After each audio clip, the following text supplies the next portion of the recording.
hate you. This is not conjecture. This is not hyperbole. This is a fact. The undeniable evidence is plain to see.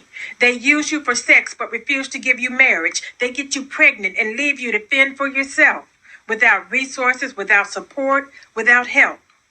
They do this at a 77% rate. In case you can't recognize it, this is hate. They shoot up your communities. Your kids are killed. They see the damage they cause and they continue it still. They beat, rape, and murder you at the highest rates. There is nothing you can call this behavior except hate. They refuse to build resources. They refuse to protect you and work hard to make sure that the whole world rejects you. They write songs calling you bitches and hoes, and that's the way that hatred grows. So the whole world joins in dehumanizing you. They hate you and makes the world hate you too. They tell the whole world you are ugly, unloved. They call you unworthy, undesirable, and if that's not enough, they sex traffic you and your daughters. They don't see it as wrong. They molest over 60% of our little girls before they're even grown. They use you as mules. They use you as tools. They use you like fools. And to them, it's all cool. And they do this publicly for the whole world to see. How much more hateful can hatred be? They manipulate you in every way to gain your love, labor, and energy. And once they receive it, they spit on you, they hit on you, they shit on you, and they quit on you. And then they say that's how you deserve to be treated. They throw you in freezers. They bash you in the head. They kidnap you, rape you, they leave you for dead. Then they blame you for it and they laugh. They laugh at your suffering. They laugh when you're dying. They laugh at your injuries. They laugh when you're crying. They laugh at your trauma. They laugh while they victimize you. They laugh at all the forms of violence they commit against you. They laugh and they laugh. They laugh with glee because there's nothing that brings them more joy than making you bleed. So don't come at me because what I say is true. Whether you believe it or not, they hate you. And they're so proud of their abuse against you. They go live and record it so that the pain they inflict on you can give them pleasure to watch and the world can enjoy it too.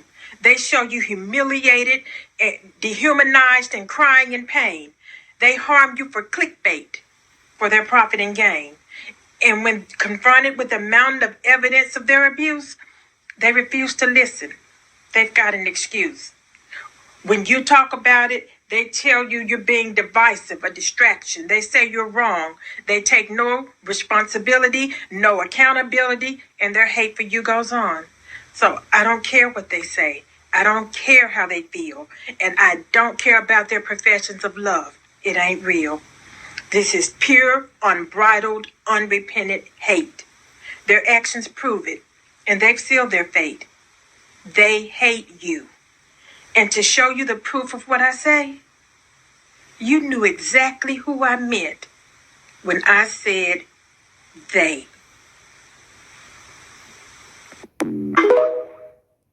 Hey guys, welcome back to my channel. So as per the title guys, you can see in today's video, we're going to be talking about the dust bucket Malik Brown that you guys are viewing here on your screen. We already know that all of these men has mugshot because at the end of the day, they're all indeed criminal. So I just wanted to briefly come on here and talk about this because I was just on TikTok and this lady here show up on my For You page because at the end of the day, these dust buckets are continuously coming out here creating platform, and unfortunately we already know there is going to be a lot of low self-esteem Black women that continue to listen to what these men have to say. These men will be coming out here calling Black women out of their name, while Black women will still be throwing their hard-earned money at them. Nonetheless, this lady that you guys are viewing here, I love the fact that she came out here and she read this dust bucket for the filth that he is.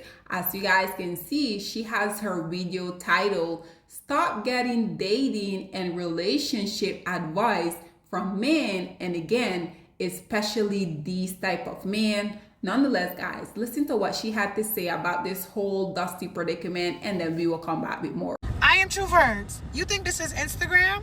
Absolutely not. This is his response to me today after he watched my video. affairs are not in order, right? Because you wanted attention this morning. So I can give you some attention. See, proper conduct doesn't fear exposure. Why have so many men been inside of your vagina? Now you give me an explanation for that. Why have so many men been inside your vagina? Why are you overweight? Why aren't you married? Why don't you have $1 million to your name? I'll wait. Since you like exposure, right? That's what you wanted. You wanted attention this morning. I'm just saying. I went and looked at your highlights. I don't see husband in your accomplishments. You're taking trips that you can't afford, it looks like, to me, respectfully. But anyway, next question. That was rude, huh? I bet. Let me send you to the place where the rude people are. When a man wants to argue with you and win an argument, he's going to say the same 5 things. He's going to fat shame you. He's going to slut shame you. He's going to tell you want attention. He's going to say you're going to live alone. You're going to have cats. And why you not married? Who hurt you?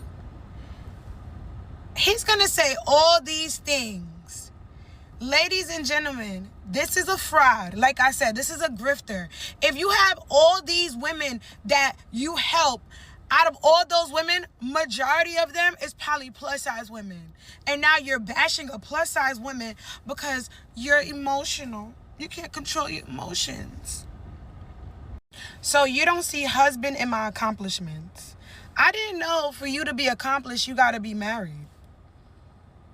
Oh no, maybe he thinks this is Instagram.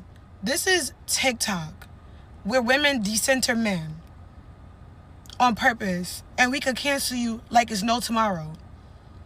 First of all, for you to even think that a woman has to be married for her to have a purpose in life. Interesting. So would I have a purpose if I go marry a felon? Would I have a purpose if I go marry a man who abandoned his child in the car and fled the scene on some Grand Theft Auto shit? I'll wait. I'll wait the same way we're waiting for you to go get a baldy because you have a receding hairline. You're stressed. It's the unemployment. The unemployment got you really stressed. So everything is pushing back, like the hairline. I think that you are broke. Typically, when people are rich, they're not going to say they're rich. You don't have a pot to piss in. I think your wife takes care of you. You don't make any money. You're begging people to go to these shows. You're coming to my city. Ain't nobody going there. You're going to talk about my weight as if you don't have any big arm aunties that make macaroni and cheese on Thanksgiving. Then you're talking about my trips. Like, is that jealousy? Oh, you can't leave the United States because you're a felon?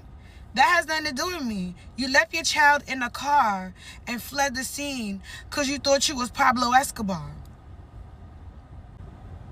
Then you're telling women that they should be seen, not heard.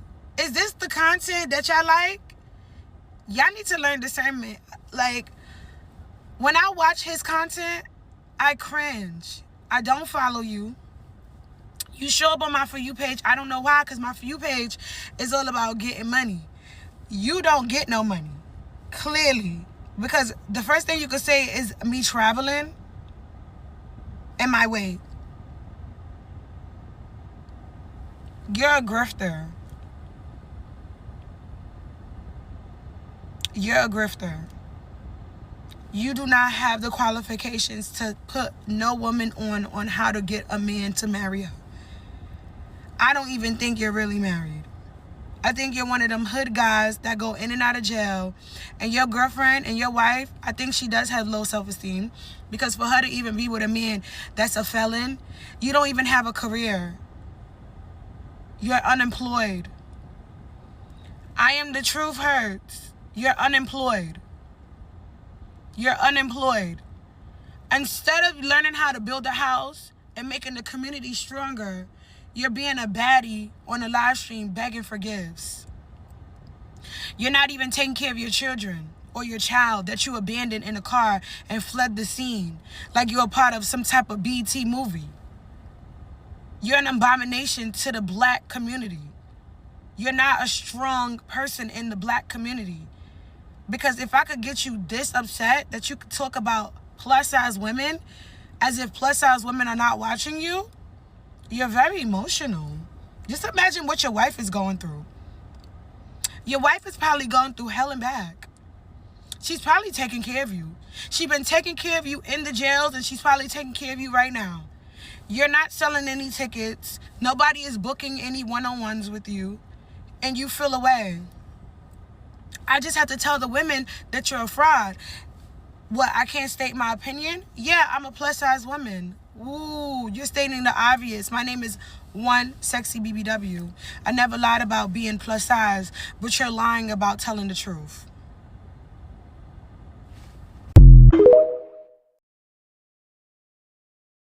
So there you have it, ladies and gentlemen. And as you guys can see, she went on and she were talking about everything that has transpired between her and this lowest hanging group of society.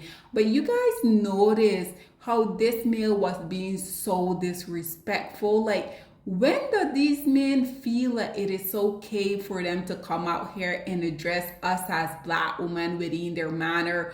What do you care about who has been within her with JJ? And you guys also heard him talking about, I don't see marriage as an accomplishment in your bio. So these are the type of male right here that feel like you as a woman being rooted to them is literally an accomplishment. And ladies, this right here is exactly why I continue to come out here and say, please go out here and work on yourself.